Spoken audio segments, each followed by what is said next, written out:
A very good morning to all of you students. Welcome to our YouTube channel Study Bank, and today I am here with the second video of chapter 1 Computers Fundamental. So let us start the today's video with the topic software. Students, जैसे हम कभी भी computer पे work करते हैं तो आपको पता है कि हम इन्हें कुछ इंस्ट्रक्शंस देते हैं जिसके अकॉर्डिंग कंप्यूटर वर्क करता है. ठीक है, तो that means a set of instructions which are used to perform a specific task on a computer that is called a program. जैसे आपने पहले की क्लासेस में पढ़ा है. तो ये जो सेट ऑफ इंस्ट्रक्शंस हैं वो प्रोग्राम बनाती हैं, और इन्हीं सेट ऑफ प्रोग्राम्स को तो अगर हम ग्रुप करते हैं, कंबाइंड फॉर्म में बोलते हैं प्रोग्राम्स को, तो इसे बोलते हैं सॉफ्टवेयर. इट मीन्स कि जो पार्ट हम कंप्यूटर के टच नहीं कर सकते हैं लेकिन वो एक काम को परफॉर्म करने में हेल्प करते हैं, that is called the software. Okay, अब आती है बात कि how many type of software are there. तो जैसे आप यहाँ पे देख रहे हो, there are different logos of the software. ठीक है, तो broadly we can classify the software in two parts. That is first one is the system software and second one is the application software. अब system software की बात करते हैं तो वो फर्दर 3 पार्ट्स में डिवाइडेड होता है: operating system, device drivers and utility software. और एप्लीकेशन सॉफ्टवेयर वो बेसिकली यूज़ होता है डिफरेंट टाइप की एप्लीकेशंस के लिए, जिसको हम फर्दर अभी एक्सप्लेन करेंगे. इसमें जैसे मैं एग्जांपल लें, open office writer, paint, power point and there are other lots of application software are there. ठीक है, तो हम एक एक करके इनके बारे में डिस्कस करते हैं. तो सबसे पहले हम ले रहे हैं system software. What is system software? ठीक है, तो सिस्टम सॉफ्टवेयर की जहाँ तक बात करते हैं तो सिस्टम सॉफ्टवेयर का मतलब होता है एक ऐसा सेट ऑफ प्रोग्राम जो कि कंट्रोल करता है हमारे कंप्यूटर को वर्क करने के लिए. तो सिस्टम सॉफ्टवेयर दैट मीन्स कि जो सिस्टम को यानी कंप्यूटर को वर्क करने के लिए हेल्प करता है, उस तरह का सेट ऑफ प्रोग्राम्स को बोलेंगे सिस्टम सॉफ्टवेयर. और ये जो है कैसे वर्क करता है, जो यूज़र और कंप्यूटर रहता है उसके बीच में एक इंटरफेस का काम करता है. अब यूज़र का मतलब हम काम करते हैं, और कंप्यूटर यानी कि मशीन, सिस्टम. ठीक है, तो कंप्यूटर और यूज़र के बीच में जो इंटरफेस का मतलब होता है जो बीच में एक मीडिएटर का काम करता है, that is called the interface. तो सिस्टम सॉफ्टवेयर एक तरीके से इंटरफेस का काम कर रहा है.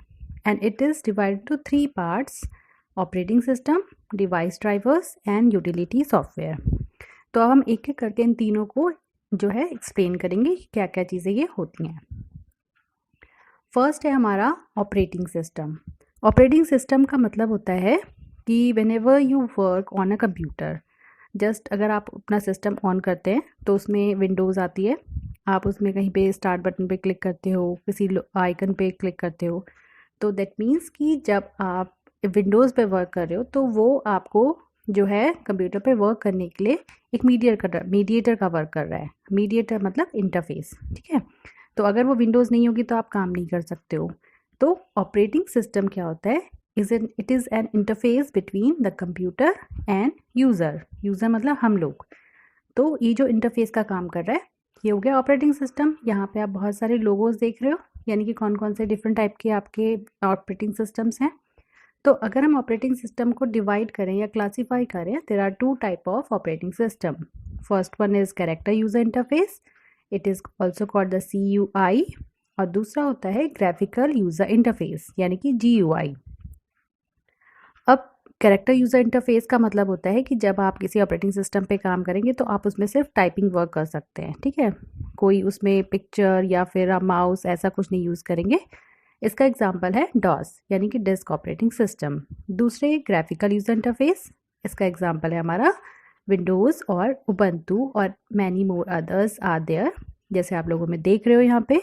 तो जनरली ग्राफिकल यूज़र इंटरफेस ज़्यादा इंटरैक्टिव होते हैं, ज़्यादा इजी टू यूज़ होते हैं, क्योंकि इसमें हम माउस यूज़ कर सकते हैं, हम इसमें विंडोज़ यूज़ कर सकते हैं, पिक्चर्स यूज़ कर सकते हैं. तो it is quite convenient to use. ठीक है, तो these are the different type of operating system.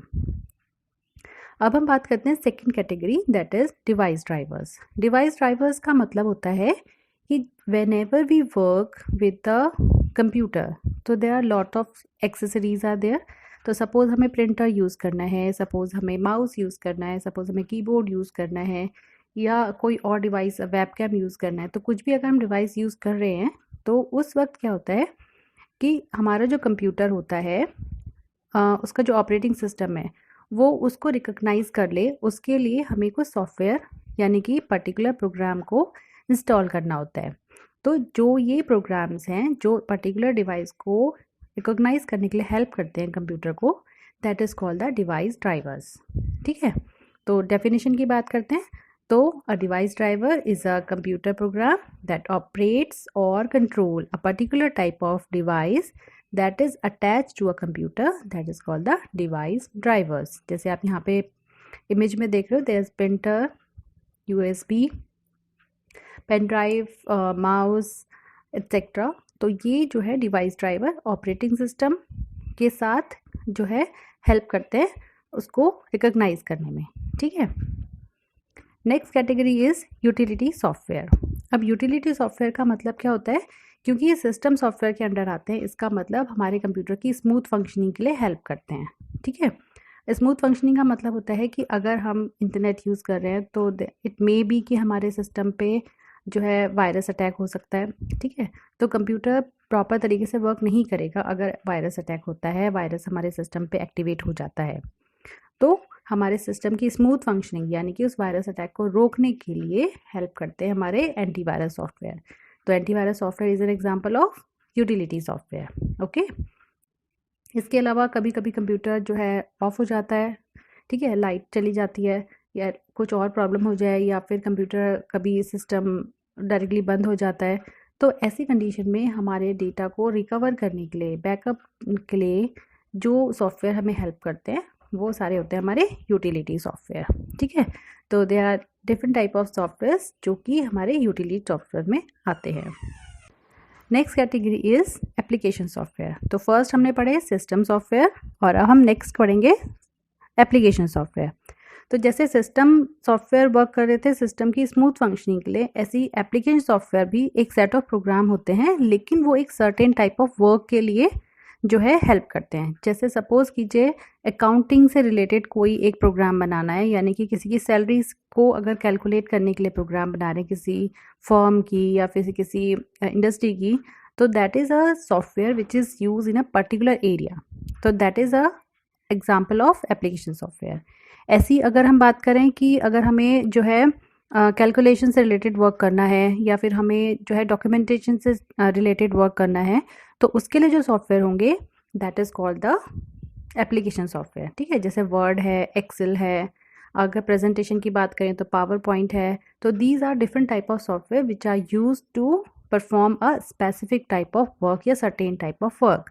तो that is called the application software. ठीक है, अब जैसे ये जनरल पर्पस एप्लीकेशन सॉफ्टवेयर है, जनरल पर्पस का मतलब होता है कि आप किसी एक पर्टिकुलर इंडस्ट्री के लिए नहीं बना रहे, इसे कोई भी यूज़ कर सकता है। लेकिन ये एप्लीकेशन सॉफ्टवेयर यानी कि अगर हम कैलकुलेशन करना चाहें कोई भी हो, ठीक है, तो वो एक्सेल यूज़ कर सकता है। अगर किसी को प्रेजेंटेशन बनानी है तो पावर पॉइंट यूज़ कर सकता है। अगर किसी को मेल भेजनी है तो जीमेल यूज़ कर सकते हैं। तो there are different type of, जैसे आप यहाँ पे लोगों में देख रहे हो, different type of application software हैं। तो एप्लीकेशन सॉफ्टवेयर का मतलब हो गया जो हम पर्टिकुलर टाइप के वर्क के लिए यूज़ करते हैं।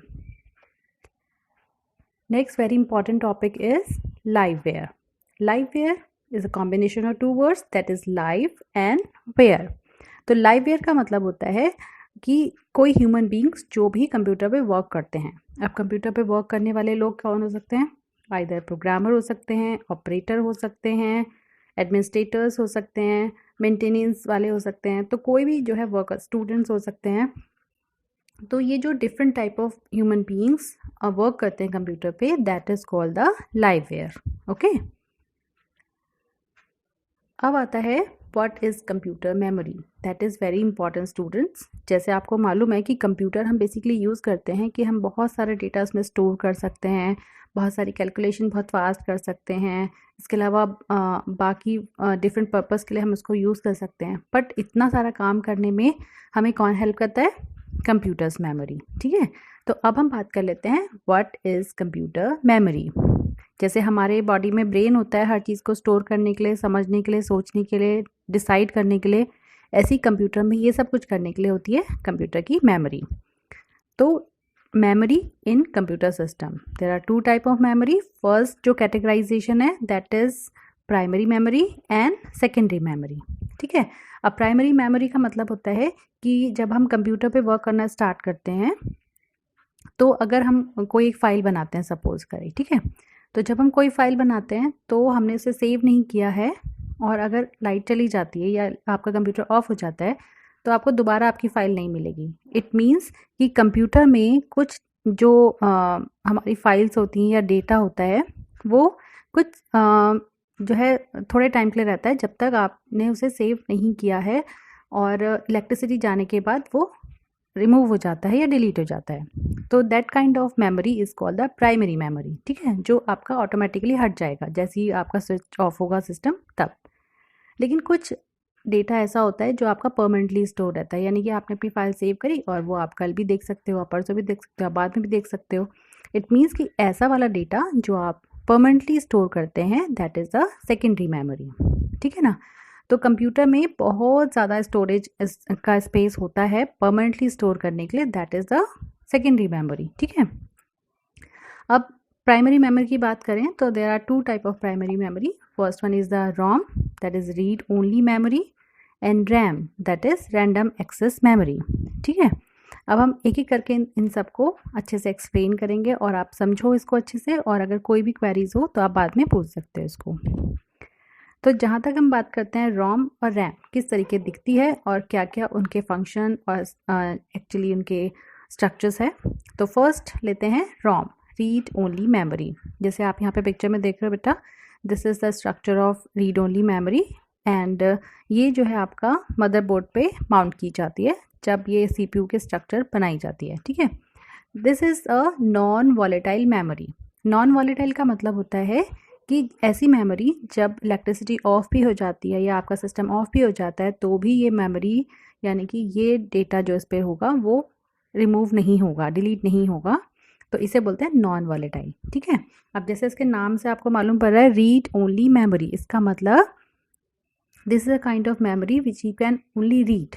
ठीक है ना, आप इस पर कुछ लिख नहीं सकते हैं, सिर्फ रीड कर सकते हैं। और it is a permanent electronic memory, तो जो इसकी चिप है इस पर जो डेटा है वो परमानेंटली जो है उसको इलेक्ट्रॉनिकली माउंट किया जाता है and this memory can only be use to read from it. ठीक है, और जैसे ही आप कंप्यूटर को स्टार्ट करते हैं तो उसमें ये वाली जो मेमोरी है रीड ओनली मेमोरी वो हेल्प करती है। ओके, तो ये 4 पॉइंट्स हैं जो आपका रीड ओनली मेमोरी से रिलेटेड। दूसरी मेमोरी की बात करते हैं रैम, रैंडम एक्सेस मेमोरी। जैसे आप पिक्चर में देख रहे हो this is a kind of RAM. ठीक है, और ये जो होती है आपकी रीड एंड राइट मेमोरी होती है, यानी कि आप इस मेमोरी पे यानी कि इस चिप के जो आपको स्पेस दिख रहा है इसमें आप लिख भी सकते हो और उसको रीड भी कर सकते हो। अब यहाँ पे नहीं रीड कर रहे हैं, आप अपने कंप्यूटर में जो लिखते हैं वो रैम पे वर्क हो रहा होता है एक्चुअली। और it is a type of temporary memory. Temporary memory का मतलब होता है कि when electricity is gone either any reason, तो आपका सिस्टम ऑफ, तो ये जितना भी डेटा है या इस मेमोरी पे जितना भी डेटा है वो सारा का सारा जो है रिमूव हो जाएगा। That's why it is called a volatile type of memory. Okay, तो वॉलेटाइल का मतलब जैसे ही इलेक्ट्रिसिटी गई या सिस्टम ऑफ हुआ वो सारा का सारा आपका रिमूव हो जाता है डेटा। तो जो आपकी रोम है और रैम है this a very important type of primary memory. Okay, अब हम बात करते हैं कैशे मेमोरी। कैशे मेमोरी जो होती है वो बहुत ही इंपॉर्टेंट होती है कंप्यूटर के स्पीड अप होने के लिए। It is a high speed temporary electronic memory जो कि एनहांस करती है परफॉर्मेंस को सीपीयू के, क्योंकि अगर स्पीड हाई होगी दैट मीन्स कि आपका वर्क उतना ही फास्ट होगा। जैसे आप यहाँ पिक्चर में देख रहे हो इसमें आपके सीपीयू है, देन कैशे है, देन रैम है। इट मीन्स कि जब वर्क हो रहा होता है, आपको मालूम है कि सीपीयू में जो हमारी सेकेंडरी मेमोरी होती है उसमें डेटा स्टोर रहता है। अब जब भी रैम पे हम कोई फाइल बना रहे हैं, हम कोई काम कर रहे हैं, तो हमें सीपीयू से सारा डेटा लेना पड़ता है कुछ भी काम करने के लिए। तो इसमें क्या होता है कि थोड़ा सा डेटा कैशे मेमोरी में जो हमें फ्रीक्वेंटली यूज़ करना होता है उसको यहाँ पे स्टोर कर लेते हैं। फिर क्या होगा, जब भी हमें रैम पे यानी कि मेन मेमोरी में कोई चीज़ चाहिए वो सिर्फ कैशे से लेते रहते हैं, बार बार सीपीयू तक नहीं जाना पड़ेगा। दैट मीन्स कि हमारा टाइम बच जाता है, तो बार बार आप सीपीयू पे जाके नहीं लेंगे, सिर्फ कैशे तक जाएंगे और फिर ले लेंगे। तो इट मीन्स कि आपका जो टाइम है वो बच जाता है और आपका जो कंप्यूटर है उसकी परफॉर्मेंस जो है स्पीड अप हो जाती है। Okay, I think cache memory आपको समझ आएगी। आप इसको सिर्फ इतना लर्न कर सकते हैं कि it is a high speed temporary electronic memory which is used to enhance the performance of the CPU. Okay students, let's come to the next topic, that is a very important topic of this chapter, memory representation. Memory representation it means कि हम computer में जब data store करते हैं तो वो किस तरीके से स्टोर होता है। जो इन्फॉर्मेशन होती है कंप्यूटर में that is stored in the form of zeros and one, जैसे आपको मालूम है, ठीक है। And that is also called the binary digits. Binary का BI एंड डिजिट का लास्ट में TS, इन दोनों को अगर हम इसको कंबाइन करें that makes the bits. It means कि जो कंप्यूटर में डेटा स्टोर होता है that is store in the form of bits. Okay, अगर हम बिट्स का कॉम्बिनेशन बनाएं तो हमारे पास डिफरेंट मेजरमेंट की यूनिट्स बनती हैं। जैसे आपका सबसे पहला है nibble, that is a group of 4 bits. तो 4 बिट्स को अगर मिलाते हैं तो एक निबल बनता है। एंड अगर आप जो है 8 बिट्स को मिलाते हैं दैट मेक्स अ बाइट, ठीक है। जैसे आप ये पिक्चर में देख रहे हो यहाँ पे दैट इज़ सिंगल बिट जो आपको लास्ट में दिख रही है 1 पे जिस पे लिखा है, और यहाँ पे 8 बिट्स हैं जिनको मिला के पूरा बना है बाइट, ठीक है। तो it is a combination of 8 bits. अब आता है आपका ये जैसे एक पिक्चर, जैसे मैंने आपको बोला कि 8 बिट्स का एक बाइट होता है। तो अगर हम एक लेटर A ले रहे हैं उसको सेव करना है तो किस तरीके से सेव होगा। जहाँ पे लाइट ऑन हो रही है यानी ये आपका येलो जो है बल्ब हो गया है दैट मीन्स उसकी वैल्यू 1 है। जहाँ पे इलेक्ट्रिसिटी नहीं है that is a zero value. तो अगर हम A को सोचें कि वो कैसे स्टोर होगा कंप्यूटर में that is in this form, ठीक है, 0 1 0 0 0 0 0 एंड 1। तो this is the storage of A।